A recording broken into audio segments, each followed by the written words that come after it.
Welcome and thank you for being here as you settle into a place of quiet attention and gentle rest. Allowing this story to unfold slowly and calmly, because what you are about to hear is not a tale meant to rush the mind, but one meant to carry it steadily across cold water and distant horizons into the vast and restless presence of the Bering Sea.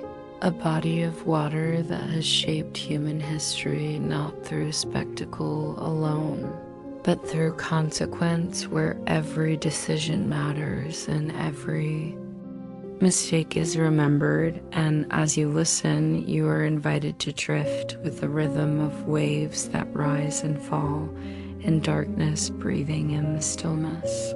Between storms, imagining a sea that does not roar constantly but waits patiently, because the Bering Sea is not always violent at first glance, and that is what has drawn so many into its reach. Explorers, sailors, hunters, and workers who believe that skill, experience, or technology might be enough, only to learn that this sea does not reward confidence, it tests it. And in this quiet beginning, the water appears endless and calm, stretching between continents like a silent mirror, but beneath that calm lies movement without rest, currents pressing against one another. Cold Arctic water meeting the energy of the Pacific, creating a system that never truly sleeps, and it is here between Alaska and Siberia that human ambition has so often crossed paths with nature's indifference, because the Bering Sea does not act with anger or intent. It simply responds to physics, temperature, wind, and ice, and undoing. So it creates conditions that punish hesitation, miscalculation, and overconfidence. And as you relax into this story, allow the slow cadence of the sea to guide you, because this is a place where time feels different, where hours stretch long under gray skies and nights blend into days beneath fog and drifting ice, and sailors have long spoken of a silence that feels heavy, broken only by wind creaking hulls and the distant sound of water striking steel or wood. And it is within this silence that mistakes become final, navigation errors turn deadly, and storms arrive without warning, and yet people continue to return. Generation after generation, drawn by trade, by resources, by duty, or by the simple human urge to go where few have gone before. And tonight, as you listen, you are not asked to face danger, only to observe it, to float safely above it, as this story carries you inward into a sea that has never belonged to humanity, but has shaped it nonetheless. The Bering Sea exists because of geography that both defines and confines it, a wide basin bordered by Alaska to the east and Siberia to the west, opening southward into the Pacific Ocean while narrowing northward into the Bering Strait, a shallow gateway to the Arctic. And this shape alone explains much of its behavior, because the sea is neither fully enclosed nor fully open, allowing powerful Pacific storms to enter freely while trapping cold Arctic air and ice within its northern reaches. And beneath the surface lies a broad continental shelf, shallow compared to most oceans, stretching hundreds of miles outward before dropping sharply. And this shallow floor plays a quiet but crucial role, because waves traveling across deep water behave differently than those forced upward by a rising seabed. And in the Bering Sea, storms compress their energy into steeper, more chaotic seas, creating waves that rise suddenly and break with little rhythm.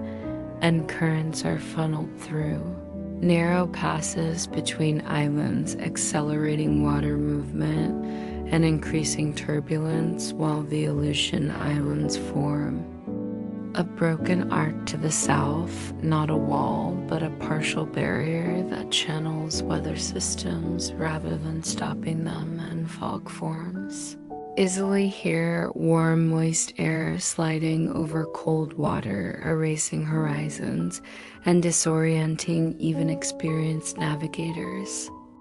And for centuries, charts of this region were incomplete or inaccurate, meaning sailors relied on landmarks that disappeared in mist. And as you imagine this geography, picture a sea that offers few places of refuge, long distances between safe harbors, and coastlines that are themselves rugged and exposed.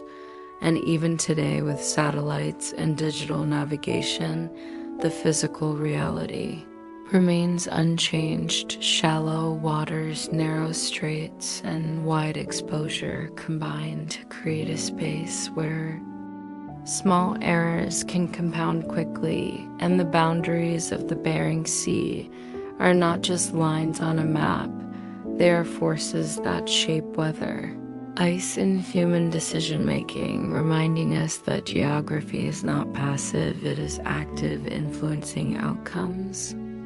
Quietly and constantly, and as your breathing slows, allow this understanding to settle gently, because this sea's danger begins not with storms, but with shape, depth, and distance, written into the earth itself long before the first ship arrived. Weather in the Bering Sea is not simply harsh, it is complex and unpredictable, shaped by the collision of Arctic cold and Pacific energy. And as seasons change, the sea transforms repeatedly, never settling into stability for long, because winter brings freezing temperatures that harden spray into ice on decks and superstructures, increasing weight and risking capsizing, while pack ice forms and drifts driven by wind and current rather than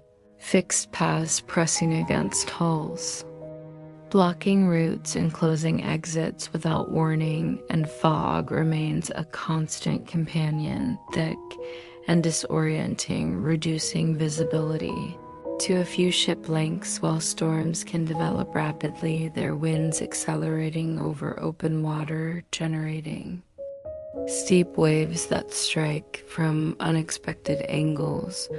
And even in summer, when ice retreats, danger does not vanish, it merely changes form. As sudden, low-pressure systems sweep north, bringing high seas and powerful winds, and the shallow continental shelf once again amplifies wave energy, turning moderate storms into violent encounters.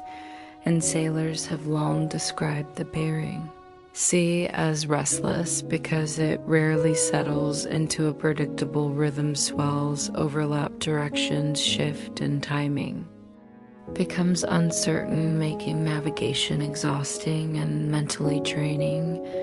And over long voyages, fatigue becomes as dangerous as weather itself, because judgment weakens reaction times, slow and small mistakes multiply.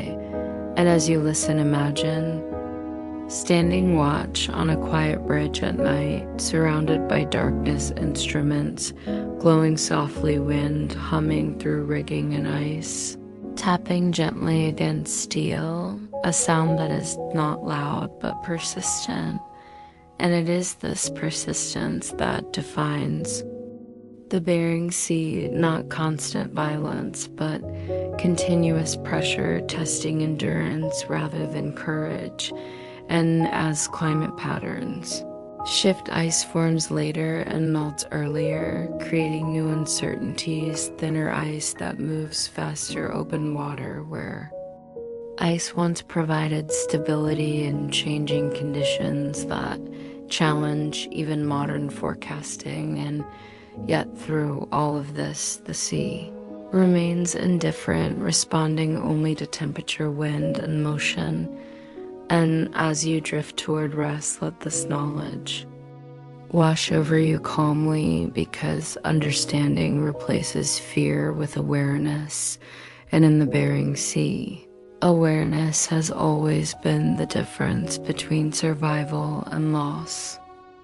Long before charts, compasses, or steel hulls touched these waters, the Bering Sea was already known, observed, and respected by the people who lived along its coasts. And as you ease deeper into this quiet story, imagine a time when survival depended not on engines or forecasts, but on memory, patience, and careful attention to the natural world, because Indigenous communities such as the Yupik, Inupiat, and Chukchi did not see the sea as empty or hostile, but as a living system whose moods could be read through ice patterns, animal behavior, wind direction, and subtle changes in sound and light and their journeys across the water were deliberate and seasonal, timed to migration and weather rather than ambition, using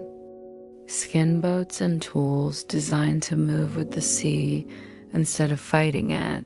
And for generations, this knowledge allowed human life to exist alongside danger without attempting to conquer it. But when European exploration began, the relationship changed, because explorers arrived with a different mindset, driven by maps to be filled, passages to be claimed, and routes to be proven. And Vitus Bering's voyages in the 18th century marked a turning point, connecting the sea permanently to global awareness. Yet even these early expeditions struggled with incomplete knowledge, unreliable instruments, and the overwhelming scale of the environment. And ships disappeared, crews fell ill, and navigation errors multiplied in fog and ice. And still the sea revealed itself only slowly, because it does not offer clarity easily. And as more explorers followed, Russian traders, British navigators, and later American expeditions pushed deeper into waters that resisted understanding, learning coastlines through loss as much as discovery. In the Bering Sea became a place where exploration was never heroic in the traditional sense, but cautious, exhausting, and often unfinished. And as you rest with this history, let the rhythm slow, because early exploration here was not a straight path forward, but a gradual accumulation of hard-earned knowledge, shaped by listening to the sea rather than forcing it to yield. And even today, much of what is known about these waters reflects that long process of trial, adaptation, and respect earned over centuries. As exploration gave way to opportunity, the Bering Sea became a destination not just for discovery, but for profit. And as you drift further into this calm narrative, imagine fleets of wooden ships pushing northward in search of seals and whales, drawn by oil fur and economic promise, because in the 19th century, these waters represented wealth on a massive scale, and demand from distant cities drove ships farther and longer into dangerous seasons, often ignoring the limits once respected by Indigenous knowledge. And sealing camps appeared on remote shores, while whaling vessels lingered in ice-choked seas far beyond safe retreat. And life aboard these ships was slow, cold, and exhausting, marked by long watches, constant dampness, and the ever-present threat of ice closing in. And yet the pressure to succeed outweighed caution, because a single season could determine profit. or ruin, and this imbalance shaped behavior encouraging risk-taking. Even when signs of danger were clear and ice was no longer seen as a boundary, but an obstacle to be pushed through or waited out, and storms were endured rather than avoided. And over time, the cost became undeniable as ships were crushed, crews stranded, and entire fleets lost to conditions they could not control. And the industry itself transformed the sea, reducing animal populations and increasing competition, which in turn pushed ships even deeper and later into the season, amplifying risk.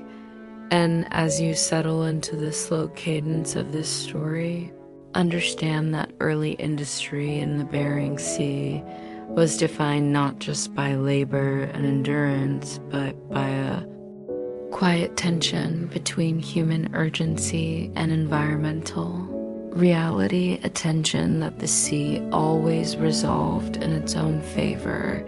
And when disasters occurred, they were rarely sudden surprises, but the final moments of long chains of decisions made under pressure, reminding us that the most dangerous forces are often gradual, unnoticed, until it is too late.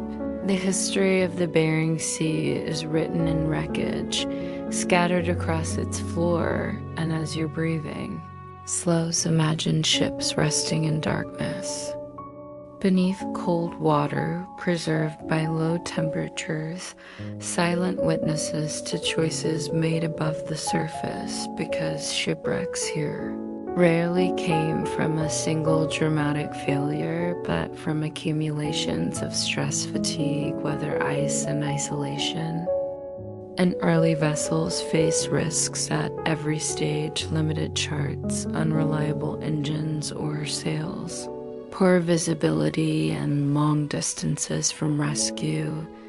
And when something went wrong, there was often no second chance, and storms could drive ships onto unseen shoals, while ice could grip a hull, slowly tightening over days until wood splintered or steel buckled in fog. Erased landmarks, turning coastlines into hazards rather than guides. And even when crews survived initial disasters, survival afterward was uncertain, as exposure, hunger, and distance tested endurance beyond expectation. And each wreck added to the sea's reputation, reinforcing caution, but never eliminating risk, because necessity continued to draw people back. And over time, the Bering Sea became known not just as dangerous, but as deceptive, capable of appearing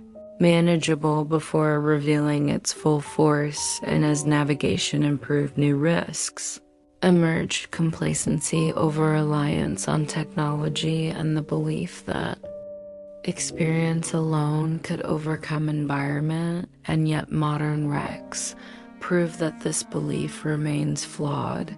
And as you rest with this understanding, let the lesson settle gently, because maritime risk in the Bering Sea is not about fear, but about limits. And the sea's long history of wrecks teaches a simple truth: that survival here has always depended on humility, patience, and respect for forces that cannot be negotiated with, only endured or avoided.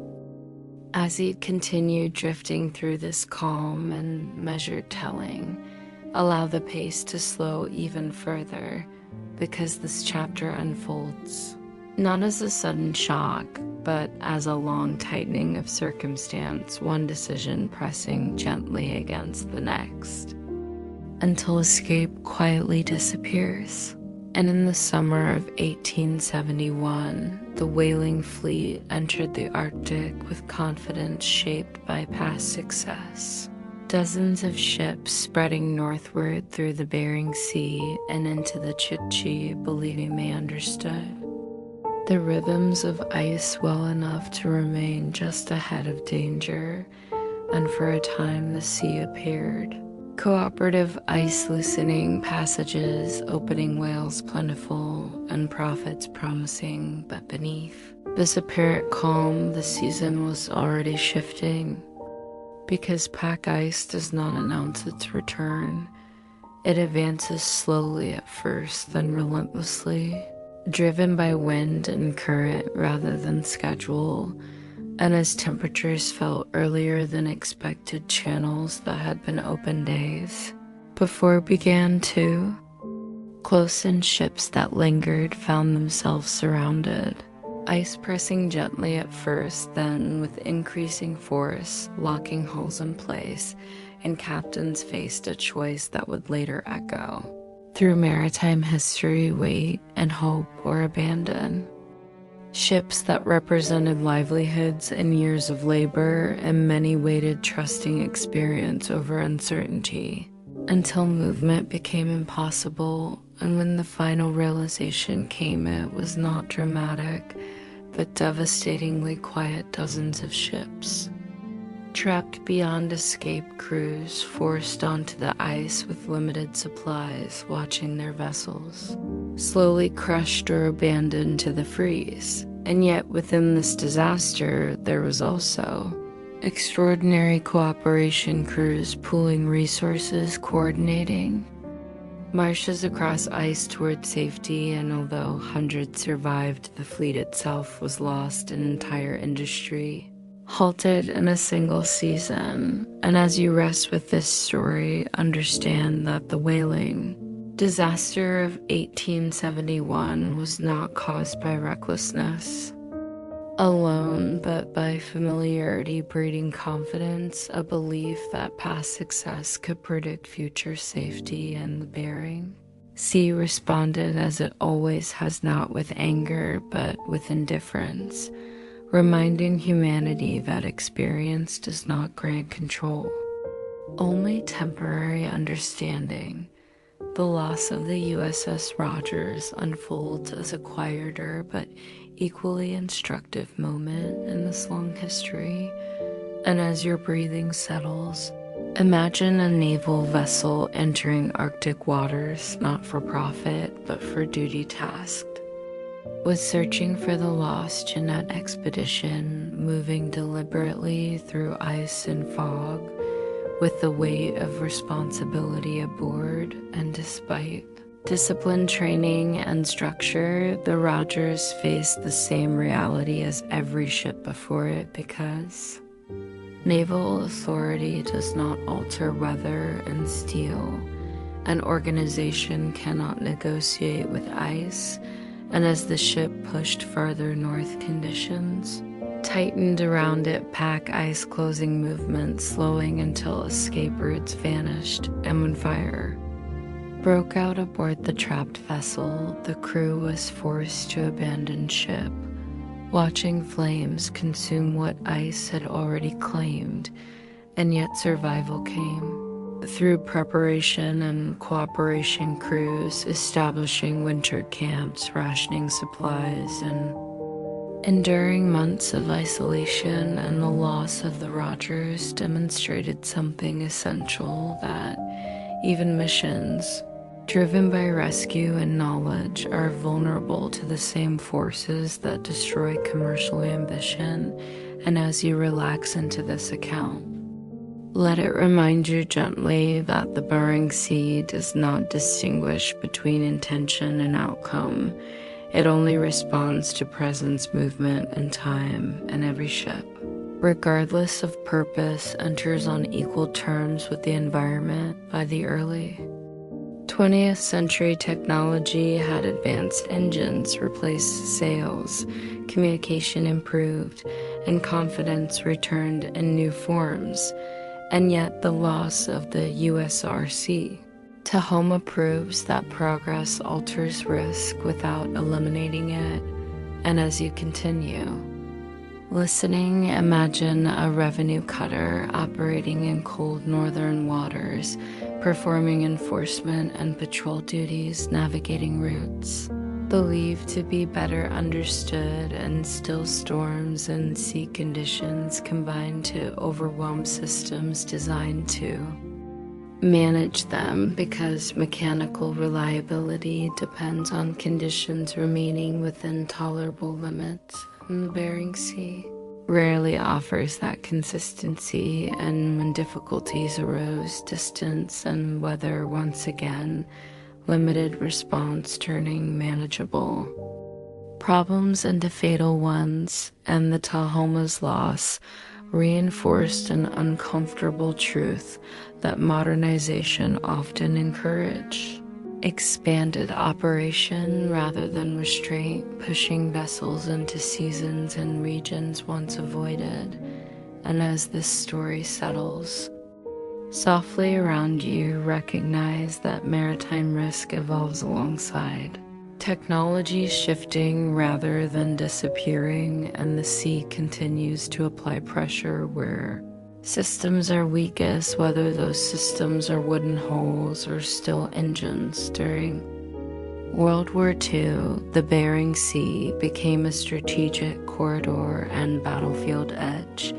And as you drift through this final section, imagine convoys moving through fog and darkness patrols, scanning empty horizons, and aircraft navigating skies where weather was as dangerous as enemy fire, and military necessity forced operations to continue, regardless of conditions, pushing ships and crews into storms, ice, and visibility so poor that accidents became inevitable, and many losses during this period were never the result of combat but of navigation errors, mechanical failure, and sudden weather shifts. And the Aleutian campaign revealed that warfare in this region required fighting not only an enemy but geography itself. And even after the war, wrecks remained scattered reminders that global conflict had intersected with one of Earth's most unforgiving seas. And as you rest with this history, let it gently underscore a final lesson that the Bering Sea absorbs human conflict without change, remaining constant while generations come and go, shaping outcomes through conditions rather than intent. And in this quiet understanding, the story eases towards stillness once more. As the story drifts deeper into the quiet tension of wartime waters, allow your mind to slow and settle, because the fate of USS Grunion unfolds not as a single dramatic moment, but as a gradual disappearance into uncertainty. And in 1942, the submarine entered the Bering Sea during the Aleutian campaign, a region already known for fog storms and navigational difficulty, now layered with the pressure of war, limited intelligence, and the constant need for stealth and submarines. And these waters faced unique challenges because cold temperatures affected machinery, ice threatened periscopes and hulls, and shallow seas limited maneuverability, reducing the margins that submarines elsewhere relied upon and Grunion operated. In this environment, conducting patrols where visibility was poor and communication intermittent, and when contact was lost, there was no immediate explanation, no confirmed battle, no distress, call only silence, and for decades the sea kept its answer, holding the submarine and its crew in darkness beneath cold water, preserved but unreachable.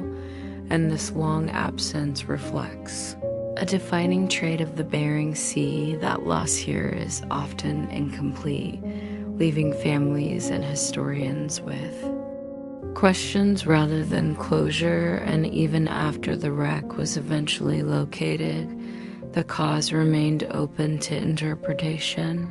Whether damage from enemy action, mechanical failure, or environmental stress, And as you rest with this quiet uncertainty, let it remind you that wartime loss in the Bering Sea often came not from visible conflict, but from compounded risk where hostile forces and hostile environment blended into a single challenge, and the sea itself became an unacknowledged participant in the war-shaping outcomes without ever appearing in reports or headlines.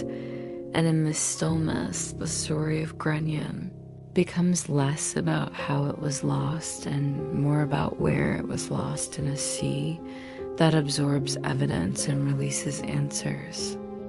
Only when it chooses across the same cold waters, another submarine followed a parallel path.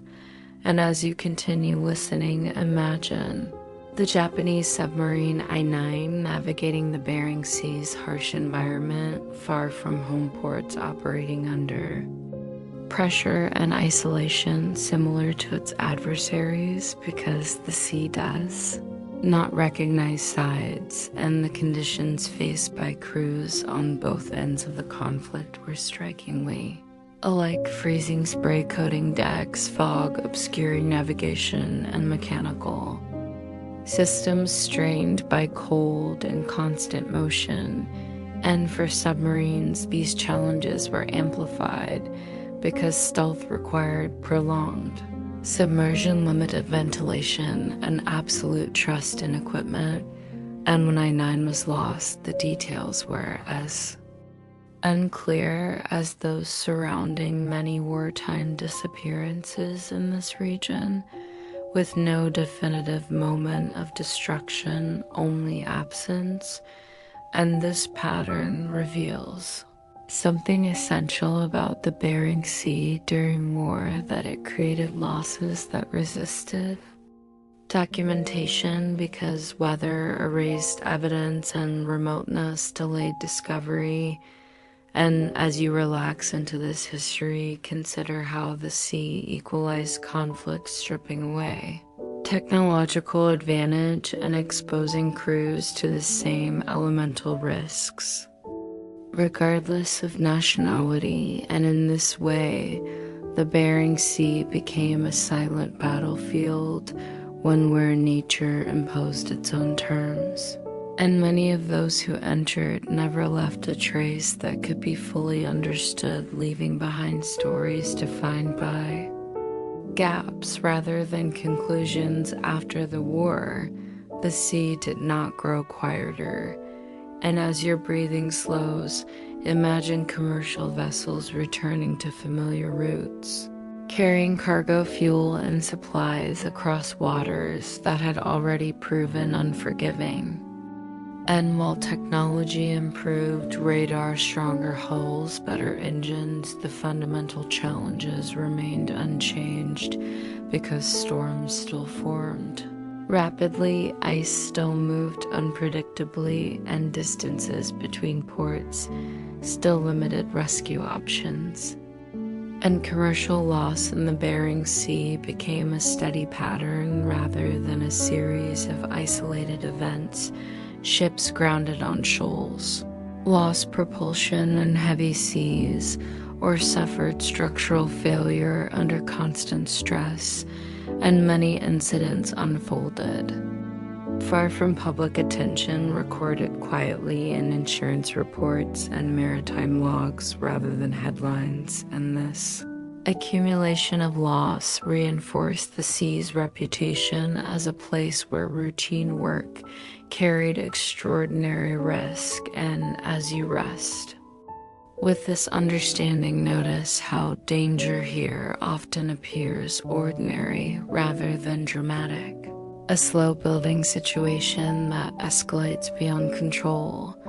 And it is this ordinariness that makes the Bering Sea particularly dangerous, because familiarity breeds routine, and routine can dull caution, and the sea responds not to intention but to exposure, and over time commercial Loss became part of the cost of operating in this region, accepted but never fully controlled, a reminder that even peaceful commerce carries consequences when conducted in extreme environments cost. Today, the Bering Sea supports one of the world's most productive fisheries, and as you drift into this chapter, imagine modern vessels equipped with satellite navigation, advanced weather forecasting, and reinforced hulls setting out into waters their predecessors once feared without protection. And yet, despite these advancements, the human cost remains high because fishing here demands long hours, heavy equipment, freezing spray, and constant motion, and storms still arrive with little warning, testing endurance and judgment, and accidents often result from fatigue as much as weather, because the work never truly stops and crews push through exhaustion under economic pressure, and when things go wrong, the consequences are immediate cold water leaves. Little time for rescue, and survival depends on rapid response and coordination. And as you settle into the calm tone of this story, understand that modern fishing has not conquered the Bering Sea. It has merely adapted to it, and each season brings new names added to long lists of injuries and fatalities. Quiet reminders that progress reduces risk but never removes it, and the sea continues to demand respect from those who rely on it for their livelihood. As this story moves toward its final horizon, allow your thoughts to soften, because the future of the Bering Sea is unfolding slowly but unmistakably. Shaped by warming temperatures, shifting ice patterns, and expanding human activity, and ice now forms later and retreats earlier, altering ecosystems and changing how storms interact with open water. And this transformation introduces new uncertainties. Thinner ice that moves faster, longer seasons that invite more traffic, and unfamiliar conditions that challenge historical knowledge. And while some risks may decrease, others emerge because open water allows storms to build greater energy. And increased activity raises the potential for accidents. And as you rest with this vision of change, recognize that the Bering Sea is not becoming safer or more dangerous. In simple terms, it is becoming different. And difference itself is a risk, especially in environments defined by extremes. And the future will belong to those who adapt with humility, remembering that the sea has always shaped human history through consequence rather than promise. And as the story settles into stillness, let this final understanding guide you gently toward rest, because the Bering Sea remains what it has always been, a place where nature leads and humanity follows carefully or not at all.